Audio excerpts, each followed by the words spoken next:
লাইলাতুল কদর, এই কদরের রাতটা হচ্ছে এমন রাত যেটা খায়রুম মিন আলফি শাহর, 1000 মাসের চেয়েও সেরা। 1000 মাসে অর্থাৎ 1000 মাসে হয় 83 বছর 4 মাস।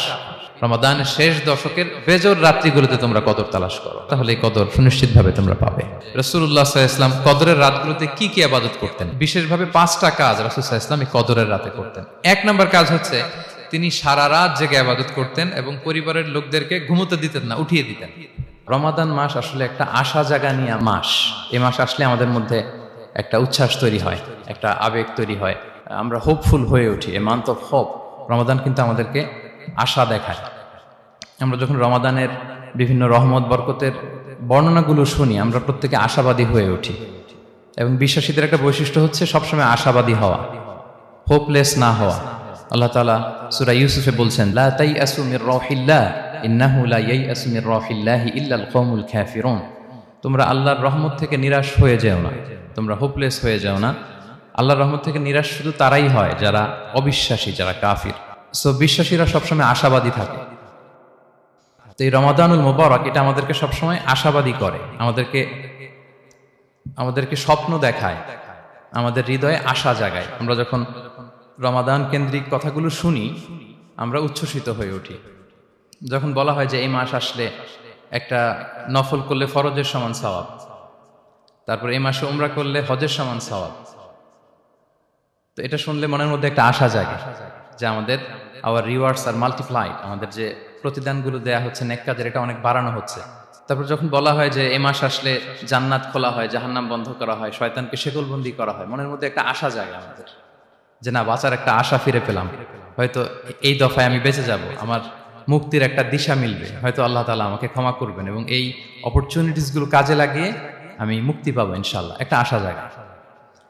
এরপর যখন আমরা শুনি যে প্রতি রাতে একজন ফেরেশতা ডাকতে থাকে, ইয়া বাগিয়াল খায়রি আকবিল ইয়া বাগিয়াশ শাররি আকসির, হে কল্যাণের পথের যাত্রী প্রসিড, আরো সামনে যাও, আরো নেক কাজ করতে থাকো। হে অকল্যাণের পথের যাত্রী স্টপ, ক্ষান্ত হও, অনেক হয়েছে, আর না, এবার থাম। এবং প্রতি রাতে ঘোষণা দেওয়া হয় যে ওয়ালিল্লাহি উতাকাউ মিনান নার ওয়া যালিকা কুল্লা লাইলা।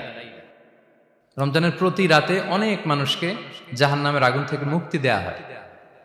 এই যে ন্যারেশনগুলো যখন আমরা শুনি আমাদের মধ্যে কি ফিলিংস আসে? আশাবাদী হয়ে ওঠেন না আপনারা নাকি? আমার কাছে তো মনে হয় যে আমরা খুব আশাবাদী হয়ে উঠি, উজ্জীবিত হয়ে উঠি, খুব এক্সাইটেড হয়ে উঠি। তো এই রমজান কিন্তু আমাদেরকে এইভাবে আশাবাদী করে তোলে। সহিহ মুসলিমের একটা বর্ণনা এসেছে যে রাসূল সাল্লাল্লাহু আলাইহি ওয়াসাল্লাম বলেন, কুল্লু আমাল ইবনি আদম ইউদাআফ ওয়াল হাসানাতু বিআশরি আমসালিহা ইলা 700 দিফ।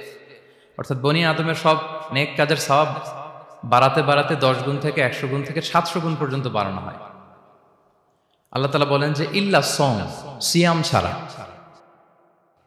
সব নেক কাজের সওয়াব বাড়ানো হয় 10 গুণ, 100 গুণ, 700 গুণ, কিন্তু এই যে আমরা সিয়াম সাধনা করছি এটা ছাড়া। ফাইন্নাহু লি ওয়া আনা আজজি বিহি, মানে সব নেক আমলের প্রতিদান এটা লিমিটেড, হয় 10 গুণ কিংবা 100 গুণ কিংবা 700 গুণ, কিন্তু সিয়ামেরটা কত গুণ এটা আল্লাহ বলেননি, এটা আনলিমিটেড, এটা সারপ্রাইজ গিফট হিসেবে আল্লাহ রেখেছেন। আল্লাহ বলেন ফাইন্নাহু লি ওয়া আনা আজজি বিহি, কেননা সিয়াম আমার জন্য সাধন করা হয়, এর প্রতিদান আমি নিজে দেব। কি দেব এটা উল্লেখ করা হয়নি, সব নেক আমলের সওয়াবের কথা উল্লেখ করা হয়েছে, 10 গুণ, 100 গুণ, 700 গুণ, এটা পাবা ওইটা পাবা, কিন্তু ইল্লা সওম, সিয়াম ছাড়া। ফাইন্নাহু লি, কেননা এটা আমার জন্য রাখা হয়, ওয়া আনা আজজি বিহি, এর প্রতিদান আমি দেব। কি দেব আল্লাহ বলেননি। এটা যে কত বিশাল হবে, সুমহান হবে, অকল্পনীয় হবে, এটা আল্লাহ তাআলা বলেননি, সারপ্রাইজ গিফট হিসেবে রেখে দিয়েছেন। এই হাদিসের এই শেষাংশের টেক্সটটাকে একটু অন্যভাবে পড়া যায় যে ওয়া আনা উজজা বিহি, আনা আজজি বিহি মানে আমি এর প্রতিদান দেব। আবার এভাবেও পড়া যায় যে ওয়া আনা উজজা বিহি, মানে আমি নিজেই হব রোজার প্রতিদান। সব কাজ করে তারা এটা পাবে, এই নিয়ামত পাবে, জান্নাত পাবে, কিন্তু রোজার মাধ্যমে তারা আমাকে পাবে, যেহেতু আমার জন্য রাখা হয়, তারা আমাকে পাবে। এবং জান্নাতের সবচাইতে বড় নিয়ামত কিন্তু এটা। এবং জান্নাতে এমন পরিবেশও ঘটবে যে আল্লাহ তাআলা জিজ্ঞেস করবেন, হে জান্নাতীরা, কোরআনে এবং সুন্নায় যত নিয়ামতের কথা বলা হয়েছিল তোমরা কি সব বুঝে পেয়েছো? সবাই বলবে হ্যাঁ, আমরা সব বুঝে পেয়েছি। একজন দাঁড়িয়ে বলবে যে আল্লাহ, একটা জিনিস পাইনি, সেটা হচ্ছে আপনাকে পাইনি, আপনার সৌন্দর্য আমরা এখনো দেখিনি। আল্লাহু আকবার। তো সে জান্নাতে সবচাইতে আনন্দ ঘন মুহূর্ত হবে যখন আমরা সরাসরি আল্লাহ তাআলাকে দেখব।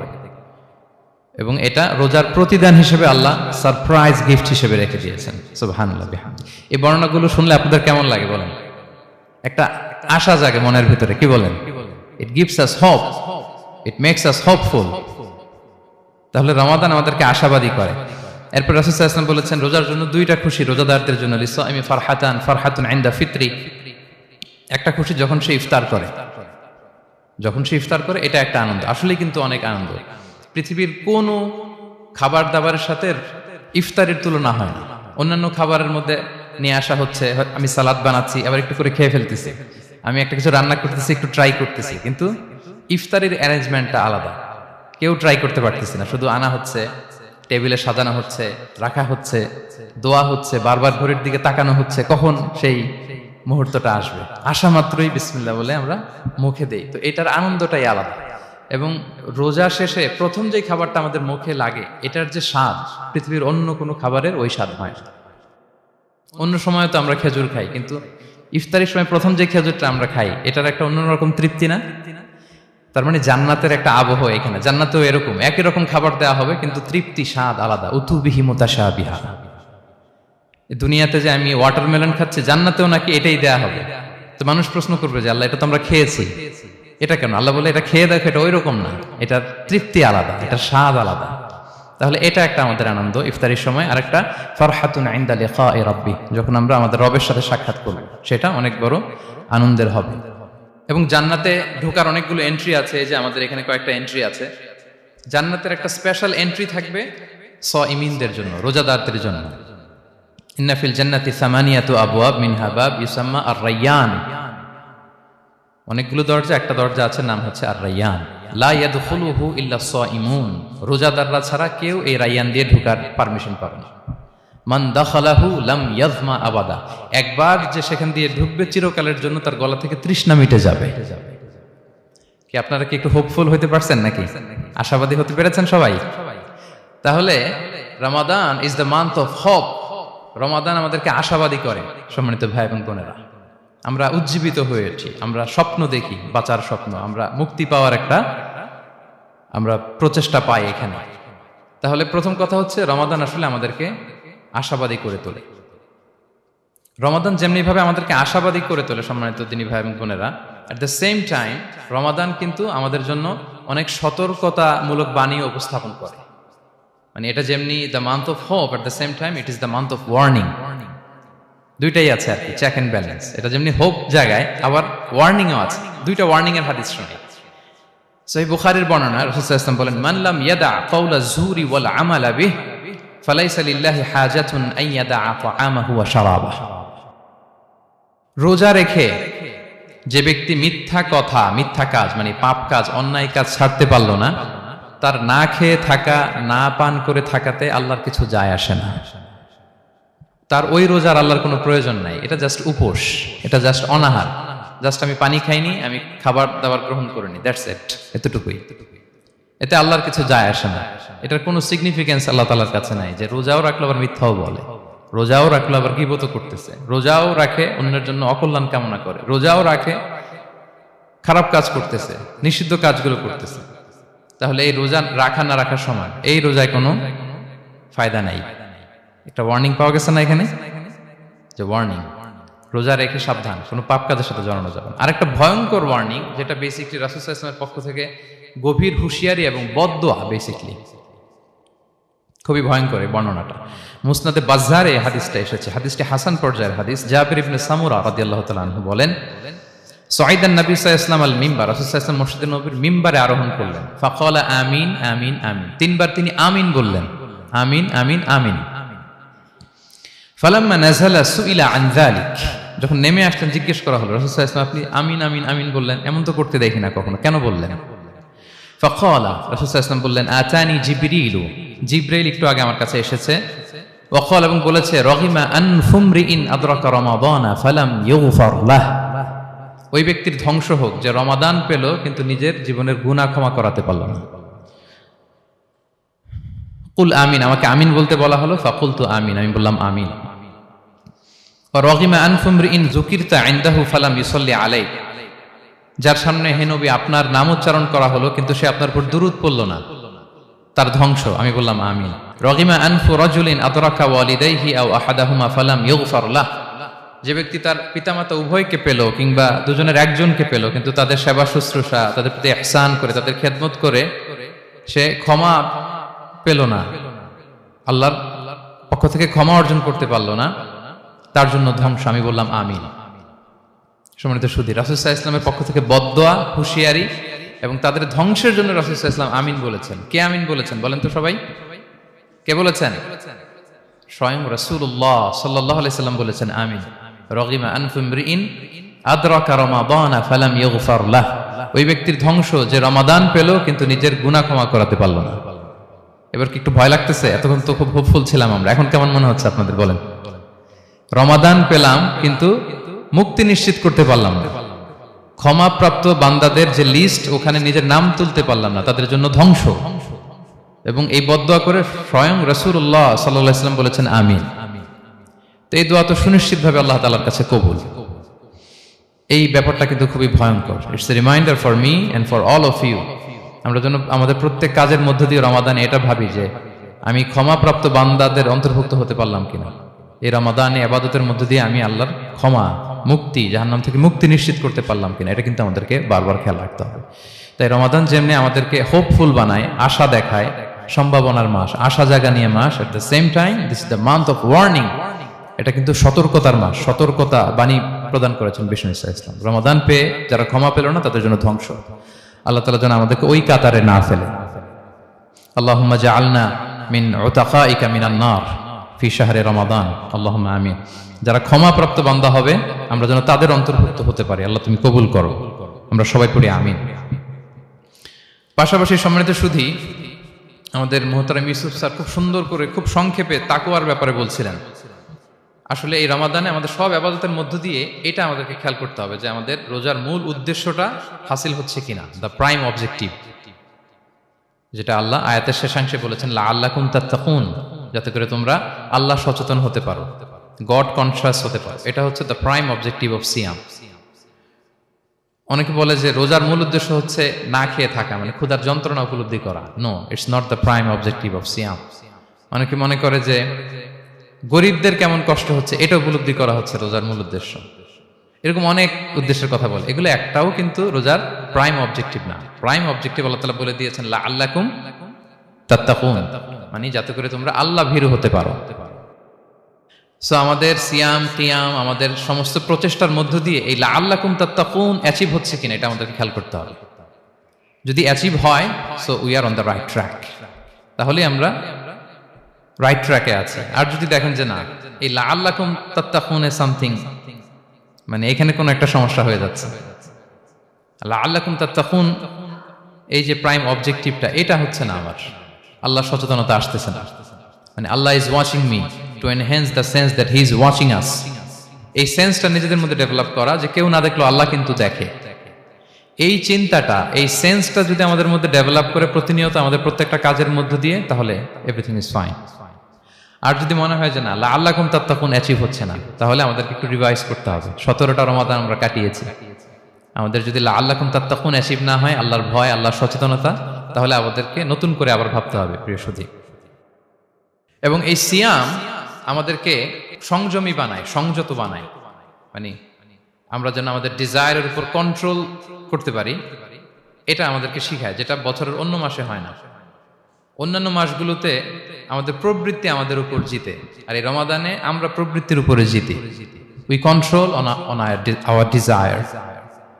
অন্য মাসে আমরা খেতে মনে চায় খাই, পান করতে মনে চায় পান করি, বিবাহিতরা ফিজিক্যাল ইন্টিমেসিতে যেতে চাইলে যেতে পারে, কিন্তু রমাদানে দিনের বেলা খেতে চাচ্ছি, খাওয়া যায় না।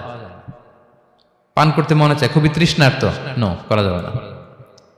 হালাল পন্থায় বৈধভাবে দিনের বেলা বিবাহিতরা কোনো ইন্টিমেসিতে যেতে পারবে না। তাহলে আমরা প্রবৃত্তির উপর কন্ট্রোল করতে শিখি। সারা বছর প্রবৃত্তি, ডিজায়ার, এটা আমাদের উপর কন্ট্রোল করে, আমাদের উপর জিতে। আর রমাদানে আমরা প্রবৃত্তির উপর জিতি। সো এই প্রবৃত্তিকে আমরা কন্ট্রোল করতে পারতেছি কিনা এটা আমাদেরকে খেয়াল রাখতে হবে আমাদের সমস্ত কাজকর্মের মধ্য দিয়ে। পাশাপাশি এই সিয়াম আমাদেরকে মুক্ত হস্তে দান করতে শেখায়, বেশি বেশি করে চ্যারিটি করা, দান করা। এবং হাদিসে এসেছে যে রাসূল সাল্লাল্লাহু আলাইহি ওয়াসাল্লাম তিনি সবচাইতে বেশি দানশীল হয়ে উঠতেন রমাদানে। ওয়া কানা আজওয়াদু মা ইয়াকুনু ফি রমাদান, সবচাইতে দানশীল হয়ে উঠতেন। আজওয়াদু বিল খাইরি মিনার রিহিল মুরসালা, প্রবাহিত বাতাসের চাইতেও বেশি দানশীল হয়ে ওঠেন। প্রবাহিত বাতাস যেমনি সবার গায়ে ঠান্ডা শীতল বাতাস দেয়, এখানে মুসলিম অমুসলিম, বিশ্বাসী অবিশ্বাসী, কাফির কোনো ভেদাভেদ নেই, সবাই এটার উপকার পায়। তেমনি রমাদান আসলে রাসূল সাল্লাল্লাহু আলাইহি ওয়াসাল্লাম এত বেশি বদান্যতা দানশীলতার মধ্যে দেখা যেত, কোনো ভেদাভেদ ছিল না, অনেক বেশি দান করতেন এবং দান করতে উৎসাহিত আমাদেরকে করেছেন। এটা আম ইফতার শেয়ার করা, ফুড শেয়ার করা, রাসূল সাল্লাল্লাহু আলাইহি ওয়াসাল্লাম অনেক উৎসাহিত আমাদেরকে করেছেন। এক ঢুক দুধ খাইয়ে, একটা খেজুর খাইয়ে, এক ঢুক পানি খাইয়েও যদি আমরা কোনো রোজাদারকে ইফতার করাই, সে রোজা রেখে যে সওয়াব, সে সওয়াব আল্লাহ তাআলা আমাকেও দিবে। আর পরিপূর্ণ উদরপূর্তি করে ইফতার করালে রাসূলুল্লাহ সাল্লাল্লাহু আলাইহি ওয়াসাল্লাম বলেন, সেই কঠিন কিয়ামতের ময়দানে আল্লাহ তাআলা হাউজে কাউসারের পানি দিয়ে তার তৃষ্ণা দূর করবে। সুবহানাল্লাহি ওয়া বিহামদিহি। পাশাপাশি সিয়াম আমাদের কমিউনাল স্পিরিটটাকে বাড়ায়। এই যে স্যার বলতেছিলেন যে আমাদের ছাত্ররা ইউনাইটেড, আমাদের টিচার্স কমিউনিটি ইউনাইটেড, পুরো বাংলাদেশ কমিউনিটি ইউনাইটেড। এই যে আমরা যে ইউনাইটেড, তার একটা চিত্র কিন্তু এই যে দেখা যাচ্ছে, রোজা আমাদেরকে ইউনাইটেড করে, একত্রিত করে, আমাদের একটা কমিউনাল স্পিরিট কিন্তু এই সিয়ামের মধ্য দিয়ে দেখা যায়। পাশাপাশি এই সিয়ামের মধ্য দিয়ে আমাদের সেলফ ট্রান্সফরমেশন ঘটে, আমরা অনেক বদ অভ্যাস থেকে কিন্তু মুক্তি পেতে পারি এই সিয়ামে। এটা আমাদেরকে খেয়াল করতে হবে। 17টা রোজা আমরা কাটিয়েছি। গবেষকরা বলেন যে মানুষের কোনো হ্যাবিট চেঞ্জ করতে 21 থেকে 30 দিন সময় লাগে। তার মানে আমাদের যে কোনো ধরনের বদ স্বভাব আমরা এই রমাদানে চেঞ্জ করতে পারি। আমাদের অনেকের স্মোকিং এর অভ্যাস আছে, এখানে হয়তো কারো নেই, কিন্তু অনেকের আছে। এই রমাদানে কিন্তু আমাদের একটা অপরচুনিটি স্মোকিং থেকে নিজেদেরকে বাঁচানোর। সো আমাদের এই ব্যাড হ্যাবিট গুলো যেন এগুলো থেকে আমরা বেঁচে থাকতে পারি। সম্মানিত সুধী, আমি এবার যেই আয়াত দিয়ে আমার আলোচনাটা শুরু করেছিলাম, অর্থাৎ লাস্ট 10 days অফ রমাদানে যে আমাদের যে লাইলাতুল কদর, এটা হচ্ছে ক্রিম টাইম অফ রমাদান, রমাদানের সবচাইতে মোক্ষম সময় আল্লাহ তাআলার নৈকট্য পাওয়ার, সেটা নিয়ে কিছু কথা বলবো ইনশাআল্লাহ বিইذنিল্লাহ। সম্মানিত সুধী, রাসূলুল্লাহ সাল্লাল্লাহু আলাইহি ওয়াসাল্লাম একবার খুব আফসোস করছিলেন। তিনি যখন শুনতে পেলেন যে বনি ইসরাইলের অনেক অনেক লোক হাজার বছর হায়াত পেত, তারা শত শত বছর ইবাদত করত, শত শত বছর তারা জিহাদ করত, তখন তিনি আফসোস করে বললেন, হায় রে, আমার শেষ সময়ের উম্মতের কি হবে? কারণ তিনি বলেছেন যে আমারু উম্মতি মা বাইনা 60 ইলা 70, আমার উম্মতের গড় বয়স হচ্ছে 60 থেকে 70। ওয়া আকাল্লুহুম মান ইয়াজুজু যালিক, খুব অল্প সংখ্যক লোকই এর চেয়ে বেশি হায়াত পাবে। রাসূল সাল্লাল্লাহু আলাইহি ওয়াসাল্লাম যখন দেখলেন যে শত শত বছর হায়াত পেয়েছে বনি ইসরাইলের লোকেরা, বনি ইসরাইলের ওরা শত শত বছর জিহাদ করেছে, তো আমার উম্মত তো 60 বছরে তার হায়াতই শেষ, 60 থেকে 70-এর মধ্যে তার জীবনই শেষ, তো আমার গুনাহগার উম্মতের কি হবে? রাসূল সাল্লাল্লাহু আলাইহি ওয়াসাল্লাম খুব আফসোস করছেন। তো রাসূলুল্লাহ সাল্লাল্লাহু আলাইহি ওয়াসাল্লামের এই চিন্তা, এই উদ্বিগ্নতা দূর করার জন্য আল্লাহ তাআলা সূরাতুল কদর নাযিল করলেন এবং বললেন যে ইন্না আনসালনাহু ফি লাইলাতিল কদর ওয়া মা আদরাকা মা লাইলাতুল কদর লাইলাতুল কদরি খায়রুম মিন আলফি শাহর। লাইলাতুল কদর, এই কদরের রাতটা হচ্ছে এমন রাত যেটা খায়রুম মিন আলফি শাহর, হাজার মাসের চেয়েও সেরা। 1000 মাস লাগাতার ইবাদত করলে যে সওয়াব, কদরের রাতে ইবাদত করলে এর সমান সওয়াব হবে নাকি? সমান হবে না। আল্লাহ তাআলা বলেছেন খায়রুম মিন আলফি শাহর, না, এর চেয়েও শ্রেষ্ঠ, এর চাইতেও বেশি। 1000 মাসে, অর্থাৎ 1000 মাসে হয় 83 বছর 4 মাস। তো কদরের রাতে যদি আমরা ইবাদত করি তাহলে 83 বছর 4 মাস ইবাদত করলে যে সওয়াব, সে সওয়াব আল্লাহ তাআলা আমাদের আমলনামায় নসিব করবেন।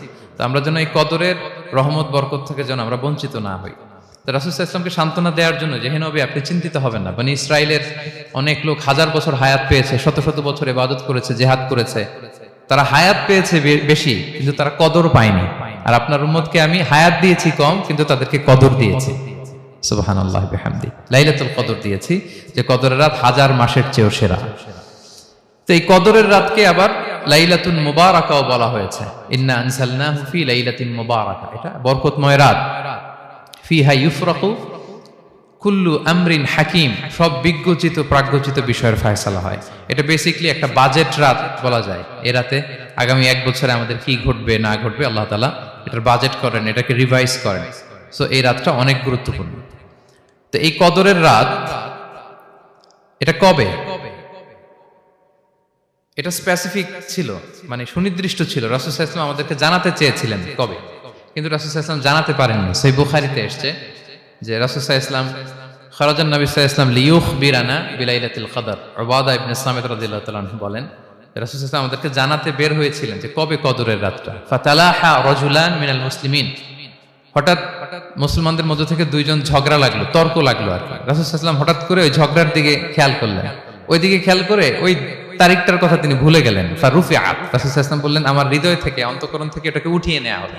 এখন আমি মনেই করতে পারছি না এটা কি 23 না 25 না 27 না 29, আমি মনে করতে পারছি না। এজন্য রাসূল সাল্লাল্লাহু আলাইহি ওয়াসাল্লাম বলেছেন যে তবে আমি এতটুকু মনে করতে পারছি, ফালতামিসুহা ফিল আশরিল আওয়াখিরি ফিল বিত্রি, রমাদানের শেষ দশকের বেজর রাত্রিগুলোতে তোমরা কদর তালাশ করো। বেজর রাতে যদি তোমরা কদর তালাশ করো তাহলে এই কদর সুনিশ্চিতভাবে তোমরা পাবে। তো এই জন্য স্কলাররা সবসময় বলেন যে লাস্ট 10 days অফ রমাদান খুব গুরুত্বপূর্ণ, সবচাইতে the cream time of Ramadan. I repeat, এটা রমাদানের একেবারে মাহেন্দ্রক্ষণ। এই 10 দিনের যে কোনো 10 রাতের যে কোনো রাত কদর হয়ে যেতে পারে, বিশেষ করে অড নাইটস গুলো 21, 23, 25, 27 এবং 29, যে কোনো দিন হয়ে যেতে পারে কদর। সো বুদ্ধিমানের কাজ হচ্ছে আমরা যেন রমাদানের শেষ 10 রাতে লাগাতার একইভাবে একই স্পিডে আমরা যেন ইবাদত করি। কোন রাতে বেশি করলাম, হয়তো 27-এর রাতে আমি খুব ভাব গাম্ভীর্য নিয়ে খুব আবেগ নিয়ে ইবাদত করলাম, কিন্তু হয়ে যেতে পারে যে এবছর কদর ছিল 25-এর রাত, হতে পারে না? পারে। তো আমরা তো মিস করে ফেললাম। তো আমরা যেন মিস না করি, বুদ্ধিমানের কাজ হবে সমান তালে ইবাদত করা। এবং এটা এত গুরুত্বপূর্ণ, রাসূল সাল্লাল্লাহু আলাইহি ওয়াসাল্লাম এত এমফাসাইজ করে কোন রাতের কথা বলেনি। আরবি মাস অনুযায়ী 354টা রাতের মধ্যে সবচাইতে শ্রেষ্ঠ রাত, সবচাইতে শ্রেষ্ঠ রাত সূর্য ডোবার পর থেকে হাত্তা মাতলাইল ফাজর, ফজরের সূচনা লগ্ন পর্যন্ত শান্তিময় এ রাত, বরকতের এ রাত। রাসূল সাল্লাল্লাহু আলাইহি ওয়াসাল্লাম বলেছেন মান হুরিমা খাইরাহা ফাকাদ হুরিম, যে কদরের বরকত থেকে, খায়ের থেকে বঞ্চিত হলো সে আসলেই বঞ্চিত। হি ইজ দ্য লুজার, সে হতভাগা, সে পোড়া কপাল, সে বঞ্চিত। মান হুরিমা খাইরাহা ফাকাদ হুরিম, যে কদর পেল না সে হতভাগা। এখন আমরা কি হতভাগা হতে চাই? আমরা তো শুরুতে অনেক হোপফুল ছিলাম, এত এত ব্লেসিংস, এত এত বরকত, রহমতের ফলগু ধারায় আমরা প্লাবিত হচ্ছি রমাদানে। তা আমরা তো হতভাগা হতে চাই না। তা আমরা যেন এই শেষ 10 দিন এক তালে আন্তরিকতার সাথে ঈমান ও ইহতিসাবা আমরা যেন ইবাদত করি। সম্মানিত ভাই এবং বোনেরা, তাহলে আমরা সৌভাগ্যশীলদের অন্তর্ভুক্ত হতে চাই, হতভাগা হতে চাই না। আমরা এবার একটু শুনবো যে রাসূলুল্লাহ সাল্লাল্লাহু আলাইহি ওয়াসাল্লাম কদরের রাতগুলোতে কি কি ইবাদত করতেন। আমি খুঁজে 5টা আমলের কথা পেয়েছি বিশেষভাবে, কমন যে আমলগুলো সেগুলো তো ছিলই, বিশেষভাবে 5টা কাজ রাসূল সাল্লাল্লাহু আলাইহি ওয়াসাল্লাম কদরের রাতে করতেন। 1 নম্বর কাজ হচ্ছে তিনি সারা রাত জেগে ইবাদত করতেন এবং পরিবারের লোকদেরকে ঘুমোতে দিতেন না, উঠিয়ে দিতেন। বছরের অন্য কোনো সময়ে সারা রাত জেগে ইবাদত করার কোনো নজির রাসূল সাল্লাল্লাহু আলাইহি ওয়াসাল্লামের জীবনে ছিল না, সব রাতে ঘুমাতেন। আমি জোহর বারুতে একটা কনভেনশনে the daily routine of prophet সাল্লাল্লাহু আলাইহি ওয়াসাল্লাম একটা আলোচনা করেছিলাম, যেখানে রাসূল সাল্লাল্লাহু আলাইহি ওয়াসাল্লামের দৈনন্দিন জীবনের রুটিন আলোচনা করেছিলাম। সেখানে আমরা বলেছি যে রাসূল সাল্লাল্লাহু আলাইহি ওয়াসাল্লামের দৈনন্দিন অভ্যেস ছিল তিনি এশার পরেই তাড়াতাড়ি ঘুমিয়ে পড়তেন আর মিড নাইটে উঠতেন। রাসূল সাল্লাল্লাহু আলাইহি ওয়াসাল্লামের কর্মদিবস শুরু হতো মিড নাইটে, আমাদের তো সকালে কারো আরো অনেক পরে শুরু হয়। রাসূল সাল্লাল্লাহু আলাইহি ওয়াসাল্লামের কর্মদিবস শুরু হতো বেসিক্যালি মিড নাইটে।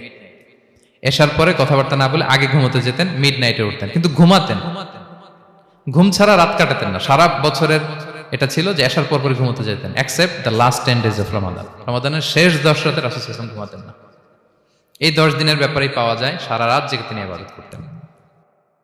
আম্মা জান আয়েশা রাদিয়াল্লাহু তাআলা আনহা বলেন ইযা দাখালাল আশরু আহিয়াল লাইলা ওয়া আইকাযা আহলা ওয়া জাদ্দা ওয়া শাদ্দাল মিজার। রমাদানের শেষ দশক যখন আসতো রাসূল সাল্লাল্লাহু আলাইহি ওয়াসাল্লাম সারা রাত জেগে ইবাদত করতেন, পরিবারের সদস্যদেরকে জাগিয়ে তুলতেন, স্ত্রীদের ঘুমাতে দিতেন না, জাগিয়ে তুলতেন। ফাতেমা রাদিয়াল্লাহু তাআলা আনহার ঘর পাশেই ছিল, তাদেরকে যে জাগাতেন এবং নিজে সারা রাত ইবাদত করতেনই। জাদ্দা ওয়া শাদ্দাল মিজার, খুবই বলিষ্ঠ ভাবে, খুব মজবুত ভাবে কোমরে গামছা বেঁধে নামার একটা এক্সপ্রেশন এখানে দেওয়া হয়েছে। মিজার, ইজহার মানে হচ্ছে বাংলা করলে হয় লুঙ্গি। লুঙ্গি আমরা যখন খুব শক্ত কোনো কাজ করতে যাই তখন তারা কি করে, খুব টাইট করে লুঙ্গিটা বাঁধে। তার মানে বোঝানো হচ্ছে রাসূল সাল্লাল্লাহু আলাইহি ওয়াসাল্লাম কোমরে ভালো করে লুঙ্গি বেঁধে বা গামছা বেঁধে আটগাট বেঁধে নামতেন শেষ 10 দিনের জন্য। এই সময় তিনি মানে কাউকে কেমন যেন চিনতেন না, সবসময় ইবাদতে মগ্ন থাকতেন। এটা আমরা করতে পারি যে শেষ 10 দিনে, আর যেহেতু 3 দিন বাকি, আমরা একটা স্পেশাল প্ল্যান করতে পারি যে আমরা আমাদের সর্বোচ্চটুকু উজাড় করে দিয়ে লাস্ট 10 days অফ রমাদানের এই বরকত আমরা হাসিল করব, এটা যেন আমাদের মিস না হয়। তাহলে এটা আমরা একটা পেলাম। 2 নাম্বার হচ্ছে ইতিকাফ করা। রাসূলুল্লাহ সাল্লাল্লাহু আলাইহি ওয়াসাল্লাম রমাদানের শেষ 10 দিন ইতিকাফ করতেন। আমাদের আয়েশা রাদিয়াল্লাহু তাআলা আনহা বলেন কানা ইয়াতাকিফুল আশরাল আওয়াখির মিন রমাদান। রমাদানের শেষ দশকে তিনি ইতিকাফ করতেন হাত্তা তাওয়াফাহুল্লাহ, ওনার ইন্তেকালের আগ পর্যন্ত এই অভ্যাসটাই তিনি জারি রেখেছেন। সুম্মা আতাকাফা আজওয়াজুহু মিন বাদে, তারপরে ওনার স্ত্রীরা ইতিকাফ করেছেন। আরেক বর্ণনা এসেছে ইয়াতাকিফু কুল্লা রমাদান 10 আইয়াম, প্রতি রমাদানে তিনি 10 দিন ইতিকাফ করেছেন। কিন্তু যেই বছর তিনি ইন্তেকাল করবেন সে বছর তিনি 20 দিন ইতিকাফ করেছিলেন। প্রতি রমাদানে 10 দিন, আর যে বছর ইন্তেকাল করবেন সে বছর কয় দিন? 20 দিন তিনি ইতিকাফ করেছিলেন মসজিদে নববীতে। তাহলে আমরা এই রমাদানের শেষ দশকে এটা করতে পারি। 2 নম্বর পয়েন্ট হচ্ছে ইতিকাফ করা। যারা আমরা করিনি তারা আমরা ইতিকাফ করতে পারি। আমাদের আইআইএম এর মসজিদ এটা ইতিকাফের জন্য একটা উর্বর জায়গা। আমরা যখন এই ক্যাম্পাসে ছিলাম তখন দেখেছি যে এখানকার ইতিকাফের পরিবেশ যে এত সুন্দর এটা কল্পনাই করা যায় না। অসাধারণ পরিবেশ।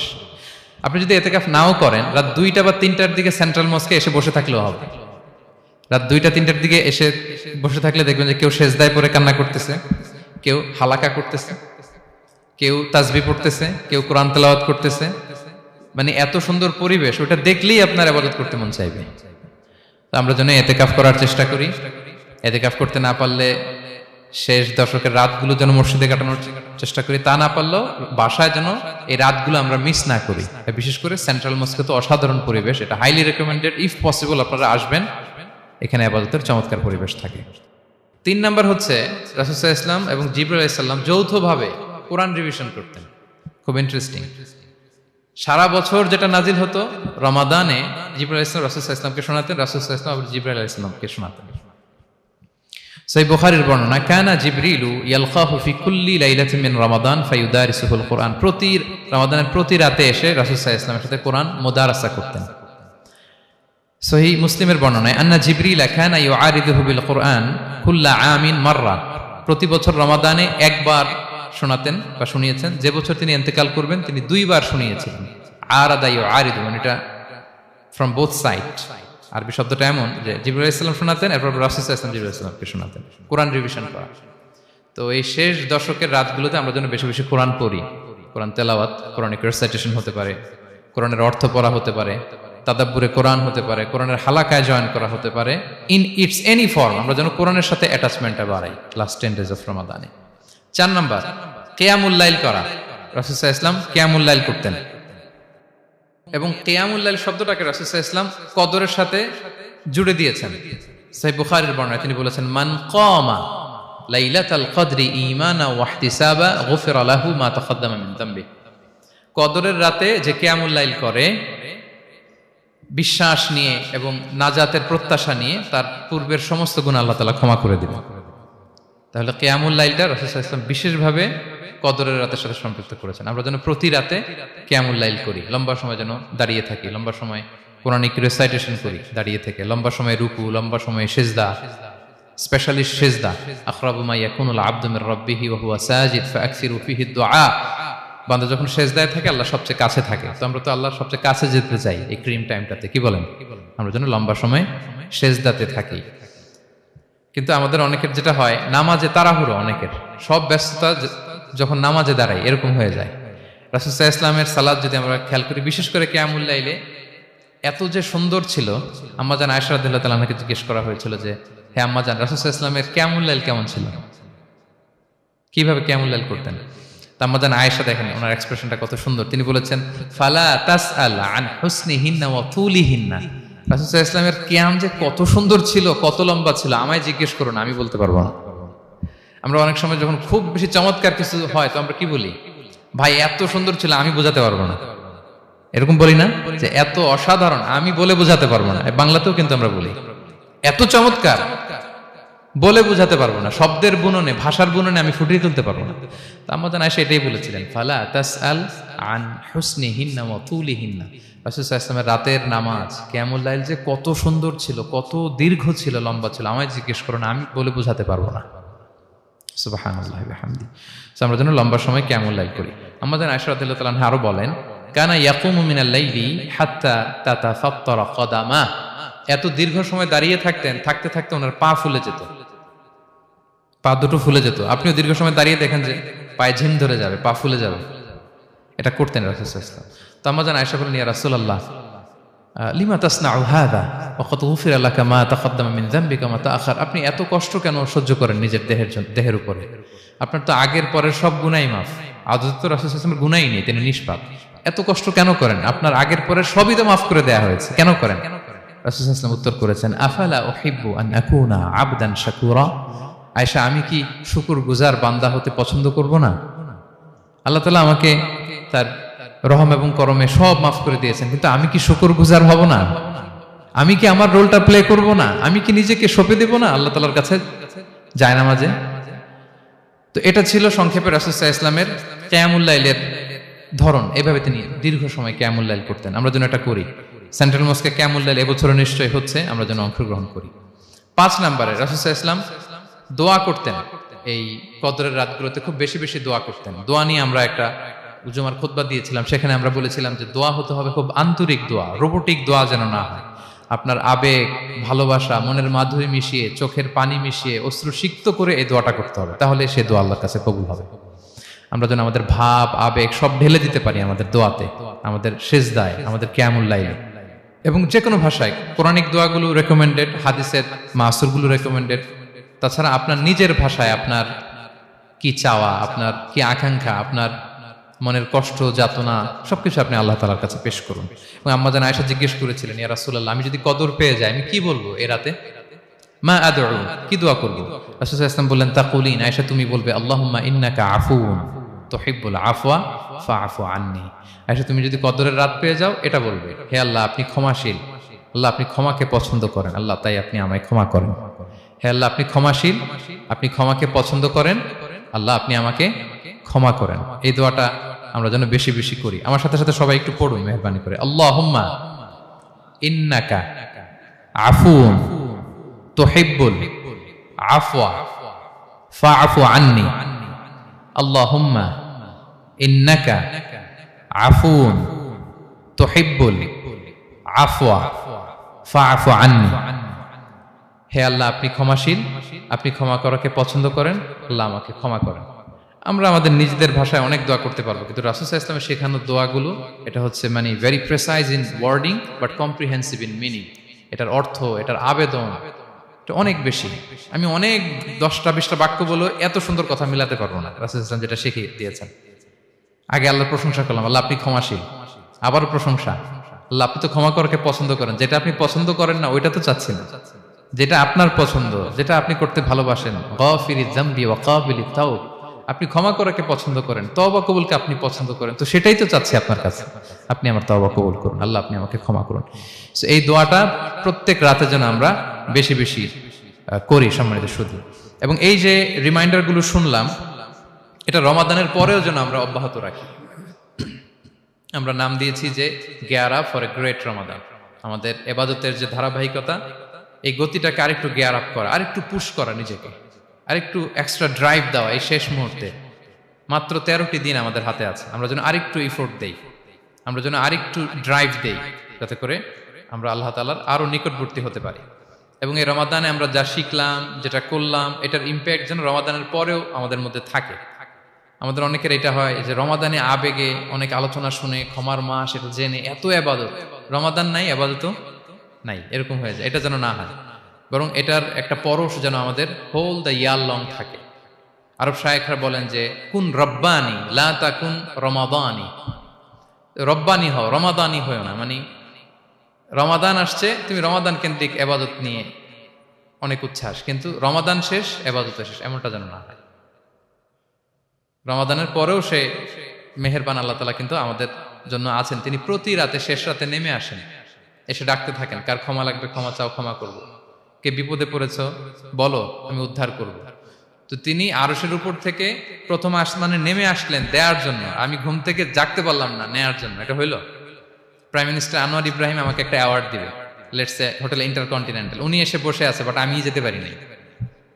এটা হয় না। আল্লাহ তাআলা প্রতি রাতে শেষ রাতে এসে বলেন কার কি লাগবে দাও। তিনি নেমে আসেন বা বিশেষ মনোনিবেশ করেন প্রথম আসমানে এসে, কিন্তু আমরা যে নিব সেই সময়টুকুন আমাদের হয় না।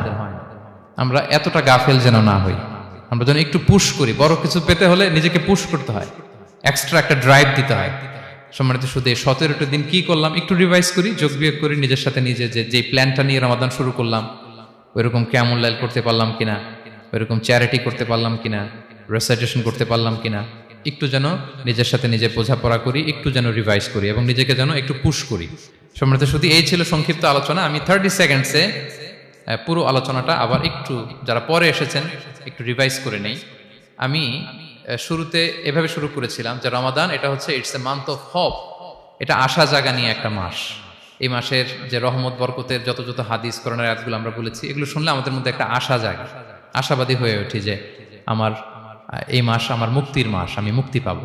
কিন্তু at the same time it's a month of warning, এটা আবার সতর্কতার মাস। রাসূলুল্লাহ সাল্লাল্লাহু আলাইহি ওয়াসাল্লাম বলেছেন রোজা রেখে যে মিথ্যা ছাড়লো না, পাপ ছাড়লো না, তার ধ্বংস। আবার 3 বার তিনি আমিন বলেছেন। বেসিক্যালি এটা একটা বদদোয়া যে মান আদরাকা রমাদান ওয়া লাম ইগফার লাহ, যে রমাদান পেয়েও নিজের গুনাহ ক্ষমা করতে পারলো না, তার ধ্বংস। সো আমরা আশাবাদী হব। আল ঈমানু বাইনাল খাউফি ওয়ার রাজা, বিশ্বাস হচ্ছে আমার মধ্যে ভীতিও কাজ করবে, আবার আমার মধ্যে একটা হোপ থাকবে, এটাই ঈমান। সো আমরা যেন এই ওয়ার্নিং গুলো আমাদের মাথায় রাখি যে আমরা যেন আল্লাহর নৈকট্যপ্রাপ্ত বান্দা হতে পারি, ক্ষমাপ্রাপ্তদের অন্তর্ভুক্ত যেন আমরা হতে পারি। এরপরে আমরা বলেছিলাম যে লাআল্লাকুম তাত্তাকুন অ্যাচিভ হচ্ছে কিনা আমাদের প্রত্যেক কাজে এটা খেয়াল করতে হবে। আমাদের সম্মানিত ইউসুফ স্যার খুব সুন্দর করে এটা বলেছেন যে আল্লাহর সচেতনতা, আল্লাহর ভয়, to build up the sense that Allah is watching me, এই সেন্সটা আমার সব কাজের মধ্যে থাকতে হবে। যদি লাআল্লাকুম তাত্তাকুন অ্যাচিভ হয়, সাকসেসফুল, একটা সাকসেসফুল প্রোডাক্টিভ রমাদান আমরা কাটাচ্ছি। আর যদি লাআল্লাকুম তাত্তাকুনের সমস্যা, তার মানে we have to revise hour schedule, যাতে করে আল্লাহর এই সচেতনতা আমরা বিল্ড আপ করতে পারি। এরপর আমরা বলেছি যে আমরা সংযমটা যাতে এনশিওর করি, রমাদানের যে সংযম, নিজের প্রবৃত্তির উপর আমরা বিজয় লাভ করি। সারা বছর প্রবৃত্তি জিতে, রমাদানে আমরা জিতি। এরপর আমরা চ্যারিটির কথা বলেছি। রাসূল সাল্লাল্লাহু আলাইহি ওয়াসাল্লাম খুব জেনারাস হয়ে যেতেন রমাদানে, আমরা যেন আমাদের দানের হাতকে আরো প্রশস্ত করি এবং রমাদানে আমাদের কমিউনাল স্পিরিট চলে আসে, আমাদের বেসিক্যালি একটা সেলফ ট্রান্সফরমেশন হয়। অনেক বদ অভ্যাস আমরা রমাদানে ত্যাগ করি, বাকি মাসেও যেন এটা আমরা কন্টিনিউ করি। আর সবশেষে আমরা লাস্ট 10 ডেজ অফ রমাদানের গুরুত্ব নিয়ে বলেছিলাম যে রাসূল সাল্লাল্লাহু আলাইহি ওয়াসাল্লাম খুব হতাশ হয়ে পড়েছেন যে অন্য নবীর উম্মতেরা অনেক হায়াত পেয়েছে, আমরা পেলাম 60-70, তো আমার গুনাহগার উম্মত কি করবে? আল্লাহ বলেন লাইলাতুল কদর খায়রুম মিন আলফি শাহর, নবী হে আপনার উম্মতের জন্য আমি কদরের রাত দিয়েছি, যে এক রাতে ইবাদত করলে 1000 মাসের চেয়েও বেশি সওয়াব তারা পেয়ে যাবে। সো এই কদরের রাত যেন আমরা মিস না করি। কোনটা কদরের রাত? আমরা বলেছিলাম শেষ 10 দিন সমান তালে ইবাদত করব। বিশেষ করে আমরা গুরুত্ব দিব অড নাইটস গুলোতে, 21, 23, 25, 27, 29 আমরা গুরুত্ব দিব। এবং রাসূল সাল্লাল্লাহু আলাইহি ওয়াসাল্লাম বলেছেন মান হুরিমা খাইরাহা ফাকাদ হুরিম, যে কদরের বরকত মিস করলো সে বঞ্চিত, সে হতভাগা, হি ইজ দ্য লুজার। আমরা যেন লুজার না হই, আমরা যেন গেইনার হই এই বরকতের মাসে। এবং সবশেষে আমি বলেছিলাম রাসূল সাল্লাল্লাহু আলাইহি ওয়াসাল্লাম স্পেশালি 5টা আমল করতেন, সারা রাত জাগতেন, ফ্যামিলি মেম্বারসদের জাগিয়ে তুলতেন, উৎসাহিত করতেন এবং কোমরে গামছা বেঁধে নামতেন। এরকম ইবাদতের স্পৃহা অন্য কখনো রাসূল সাল্লাল্লাহু আলাইহি ওয়াসাল্লামের মধ্যে দেখা যেত না, যেমনটা শেষ দশকে তিনি করতেন। ইতিকাফ করতেন তিনি, আর ইতিকাফ করলে কদর মিস হওয়ার সম্ভাবনা নেই। এটা 21-এ হোক, 25-এ হোক, 23-এ হোক, আমি তো মসজিদে, আমি তো কিয়ামুল লাইলে অংশগ্রহণ করতেছি, আমি তেলাওয়াত করতেছি, আমি প্রতিদিনই দোয়া করতেছি, মিস হওয়ার কোনো সম্ভাবনা নেই। আমরা যেন ইতিকাফের চেষ্টা করি, অথবা পার্ট টাইম ইতিকাফ যেন অন্তত করি 5 দিন, 3 দিন, অথবা রাতের সময়গুলো মসজিদে যেন আমরা কাটাই। 3 নম্বর বলেছিলাম রাসূল সাল্লাল্লাহু আলাইহি ওয়াসাল্লাম জিবরাইল আলাইহিস সালাম কোরআন রিভিশন করতেন, আমরা যেন কোরআন রিভাইজ করি, রেসাইটেশন করি বেশি মাত্রায় শেষের 10 দিন। কিয়ামুল লাইল ফালা তাসআল আন হুসনিহিন্না ওয়া তুলিহিন্না, কত সুন্দর কিয়ামুল লাইল ছিল বলে বোঝানো যাবে না। তো আমরা যেন এরকম দীর্ঘ সময় কিয়ামুল লাইল করি। আর সবশেষে বলেছিলাম দোয়া করা। দোয়া করা হচ্ছে দোয়া মুমিনের হাতিয়ার। দোয়া মানুষের জীবন চেঞ্জ করে দিতে পারে। চাওয়ার মতো চাইলে আল্লাহ ফেরান না, আল্লাহ তো দেওয়ার জন্যই বসে আছেন। আমরা যেন কায়মনো বাক্যে আল্লাহ তাআলার কাছে চাই, অশ্রুসিক্ত নয়নে যেন আমরা চাই। অনুতপ্ত বান্দার চোখের পানির ফোঁটা আল্লাহর কাছে খুব প্রিয়। 2 ফোঁটা আল্লাহর কাছে সবচেয়ে প্রিয়, জেহাদের ময়দানে মুজাহিদের রক্তের ফোঁটা আর অনুতপ্ত বান্দার চোখের পানির ফোঁটা। বান্দা অনুতপ্ত হয়ে, রিপেন্টেন্ট হয়ে চোখের পানি ছেড়ে যখন কাঁদে আর দোয়া করে, ওই চোখের পানি চোখ বেয়ে, নাকের ডগা বেয়ে মাটিতে পড়ার আগেই আল্লাহ তার সব গুনাহ মাফ করে দেয়। আমরা যেন সেই অনুতপ্ত বান্দাদের কাতারে শামিল হতে পারি। রাসূল সাল্লাল্লাহু আলাইহি ওয়াসাল্লাম যেভাবে কিয়ামুল লাইল করতে আমাদেরকে উৎসাহিত করেছেন, আমরা যেন সেভাবে কিয়ামুল লাইল করতে পারি। আমাদের প্রতিটি কাজের মধ্য দিয়ে লাআল্লাকুম তাত্তাকুনের যে অ্যাচিভমেন্ট, সেটা যেন আমাদের হাসিল হয় এবং এই রমাদানকে যেন আমরা আমাদের জীবনের সর্বশেষ রমাদান মনে করি। আমাদের চিফ ইমাম অফ সেন্ট্রাল মস্ক ইমাম রমাদান সুবকি নামাজের আগে একটা সুন্দর কথা বলেন যে perform this Salah as if this is your last and final prayer. এমন ভাবে নামাজে দাঁড়াও মনে করো এটাই হতে পারে জীবনের শেষ নামাজ। রাসূল সাল্লাল্লাহু আলাইহি ওয়াসাল্লাম এটাই বলেছেন। সো আমরা বিগত বছরগুলোতে আমাদের অনেক প্রিয়জনদের হারিয়েছি এই কোভিডের কারণে। এবছর আল্লাহর মেহেরবানি বাংলাদেশ আইএম কমিউনিটির এই চমৎকার আমাদের সম্মানিত শিক্ষক মণ্ডলীদের প্রচেষ্টা, ছাত্র ভাইদের প্রচেষ্টায় এই চমৎকার জান্নাতি পরিবেশে ইফতারের আগে আমরা একত্রিত হয়েছি। আবারও আগামী বছর আমরা এরকম কোনো গ্যাদারিং এ জয়েন করতে পারবো, কোনো গ্যারান্টি কি আমাদের আছে? নাই। It could be the last Ramadan in our life. So আমরা যেন এটা সবসময় মাথায় রাখি যে হতে পারে this is our last chance, এটাই লাস্ট চান্স, এবং এই অপরচুনিটিগুলো যেন আমরা কাজে লাগাই এবং আল্লাহ তাআলার প্রিয় বান্দাদের অন্তর্ভুক্ত হই। আল্লাহ তাআলা আমাদের সবাইকে এই কথাগুলো বোঝার ও আমল করার তৌফিক দান করুক।